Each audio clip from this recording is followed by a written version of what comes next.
এইটো এডভাৰটাইজমেণ্ট আহিছে বৰপেটা নাৰ্ছিং কলেজৰ ফালৰ পৰা আহিছে। ইয়াতে পোষ্ট মুকলি হৈছে। পোষ্টটো এবাৰ চাই লওক। পোষ্টটোৰ নাম হৈছে প্ৰিন্সিপাল কাম প্ৰফেচাৰ। ইয়াতে আপোনালোকে নিজে স্ক্ৰীনশ্বটো মাৰি ল'ব পাৰিব। আৰু ইয়াতে উল্লেখ কৰা আছে যে the minimum qualification required is MSc nursing.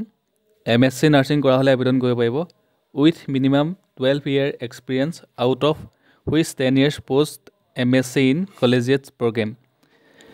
আৰু ইয়াতে এজটো উল্লেখ কৰা আছে যে 55 yearsতকৈ বেছি হ'ব নালাগিব। 25 মে'ৰ আগতে আপোনালোকে আবেদন কৰিব লাগিব। আৰু এই ৱেবছাইটটোত গৈ আপোনালোকে গোটেইখিনি চাব পাৰিব। ঠিক আছে, এই ৱেবছাইটটোত গৈ আবেদন কৰিব লাগিব। আৰু অনলাইন আবেদনৰ লিংকটো মই ডেছক্ৰিপশ্যনত দি দিম। আপোনালোকে যদি কিবা সুধিবলগীয়া থাকে তেতিয়াহ'লে কমেণ্ট কৰি জনাব। আৰু ভিডিঅ'টো সকলোকে শ্বেয়াৰ কৰি দিব, পেজটো ফ'ল' কৰি দিব। ধন্যবাদ।